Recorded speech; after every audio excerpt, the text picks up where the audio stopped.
There's a thing I posted on Facebook once or twice of trying to explain something to vegetarians and vegans in that community about livestock, and it never quite comes across, so I'm going to try and explain it here. And let me preface this by saying that I eat meat. You know, I'm a fan of chicken and fish, and you know, those are delicious. But tomorrow, if someone told me I couldn't eat that, I would be fine with soy. I could care less. I wouldn't really even miss bacon. And I know I probably lost a few people just there, but for whoever's staying, just stay with me. I've seen how animals are slaughtered. I've seen that in the flesh and in videos and stuff. I've seen the good, the bad, and the worst. And the worst, it's bad. So I understand where some people are coming from, okay? And I also understand that there are a lot of people who want to eat meat, so that's going to keep happening.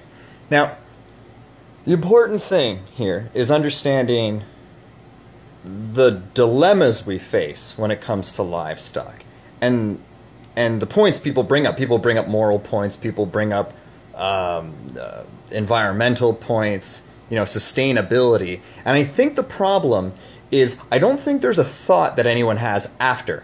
And the thought is what do we do with the animals? Right? Okay, because like I'm just going to throw some facts out. And granted, I'm probably working with like a little bit of old information. We use the same landmass as like Africa to raise all the livestock on this planet. By comparison, we use the same landmass as South America to grow our plants. And the animals we have account for, I think, upwards of 15% of like greenhouse gases and stuff like that. So they do take up a huge percentage. Now here's the thing. That's a problem. Everything's a problem. But the main thing is, now what do we do?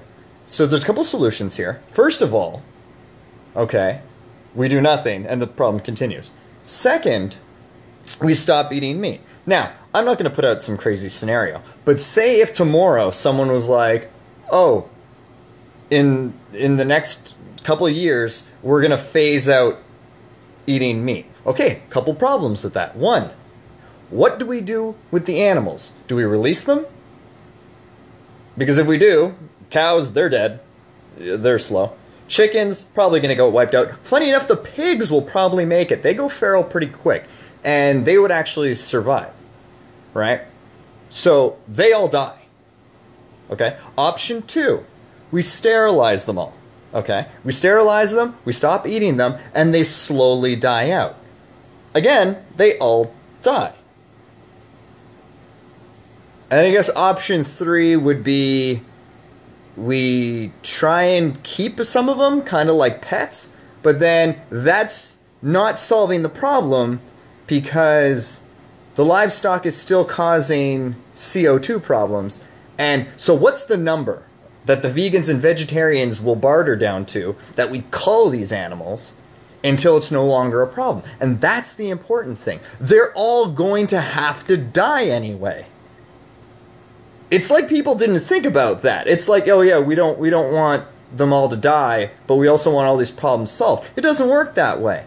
And the funny thing is my own dad, a person who I never thought would have an opinion about this sort of thing in any sort of positive, you know, vegetarian, vegan sort of way, even said himself, he's like, eventually we're going to have to all stop eating meat because we're going to have to use all that land to grow the plants to feed the other 3 billion people that are going to be added to the numbers. And I was like, oh yeah, that's funny. That makes a lot of sense. Yeah, the one person who I thought would not agree with this sort of mentality is the one person I've ever talked to who's actually come up with a decent point about it. Yeah, so think about that. One way or another, we're going to have to get rid of most, if not all, of the livestock anyway. So you guys decide which way you want to do that.